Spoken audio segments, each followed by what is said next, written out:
Мадумаров Адахан Кимсанбаевичте. Рахмат, урматтуу демилгечилер. Мына 15-ci беренен 9-cu bölügünde жазып атасыздар Кыргыз Республикасынын өкмөтү деп. Ушуну кайра жазып келүү кыйын беле. Адахан Кимсанбаевич, бул мыйзам долбоору 2020 жылы кирген. Анан комитет карагандан кийин тиешелүү комитеттин кызматкерлери менен иштеп чыгып, кабинет министров деп официально кат түрүндө киргизгенбиз. Ошону көрбөй атам да, мен ошону окуп атам, жок да киргизгениңер. Концепциясын колдоп берсеңиздер, экинчи окууга так оңдоп келебиз. Мейли, экинчи окууга ошентип алып келгиле, бирок бул мындайда, урматтуу кесиптештер, урматтуу өкмөт мүчөлөрүнүн орун басарлары, ар бир кагазды тактап алып келсеңер да. Биринчи киргизип алып, сөзсүз түрдө анан бир жеме угуп, андан кийин барып оңдоп келебиз деп, чу дегенде эле киргизгенде эле туура киргизсеңер эмне болот? Бул бир жагы. Экинчи жагы, канча мөөнөттүн ичинде ошолор узартылат? Силер бүткөндөн кийин постфактум узартасыңар да, туурабы?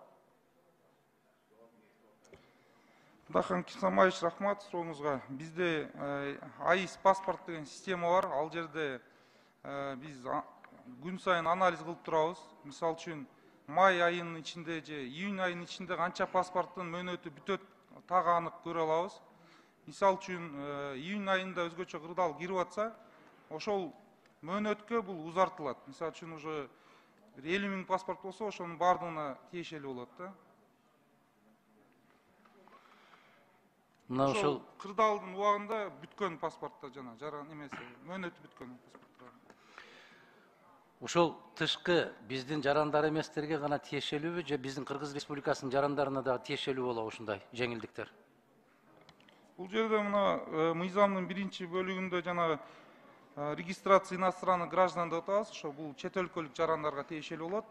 Мен аны түшүндүм. Экинчи пунктунда бул жана 16-га чыга элек жаш балдарга. Мен аны түшүндүм. Эгерде Кудай сактасын, бизде кайсы бир аймакта ошондой өзгөчө кырдаал кирип, ал жака кире албай, Бишкекте же башка бир шаар, областтарда жүрүп калган кыргыз жарандары үчүн кандай болот?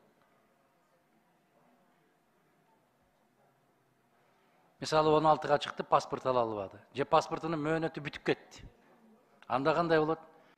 Барайын десе ал жерде өзгөчө кырдаал, өзгөчө абал. Мен кыргыз жарандары жөнүндө айтып атам. Чет өлкөлүктөр түшүнүктүү алар.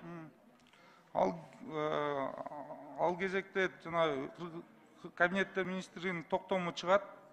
Анан жакын жайгашкан цоңго барып, печатьты койсо эле мөөнөтү узарып кетет. Ошону негизи ыкмаңар жакшы, туура.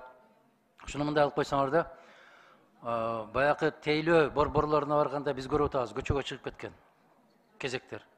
Ошону сиздер чет өлкөлүк жарандарга автоматтык түрдө уланат деп аткандай эле туруп, кыргыз жарандарына да ошону автоматтык түрдө эле улантып коюш керек, менимче. Биз жарандарды бирдей карашыбыз керек да. Чет өлкөлүк болсо эле ага сый урмат, а кыргыз жараны болгон болсо ага өзгөчө мамиле кылган, менимче адилетсизирээк болуп калат да. Кандай дейсиз? Адахан Кимсанбаевич, бул биздин паспорттарды жаш балдар алганда, көбүнчө булар чет өлкөгө кетип атканда кайрылышат. Мурун өзүңүз билгендей, жана метрика менен эле ушчу 2019-жылы ага бөгөт коюлуп, только жарандык паспорт менен чегараны өтүшөт бүгүнкү күндө. Ал эми биз жана токтомубузду чет өлкөлөр признавать этпейт, ошондуктан биз печать коюп, бекитип беришибиз керек. Жарайт.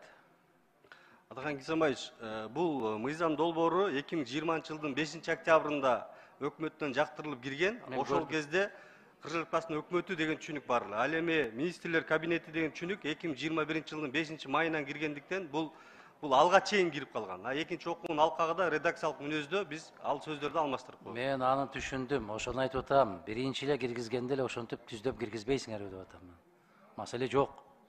Биз түшүнөбүз, качан кыргыз өкмөтү болду, качан кабинет, министрлер кабинети болду. Рахмат. Рахмат. Кийинки сөз суроо үчүн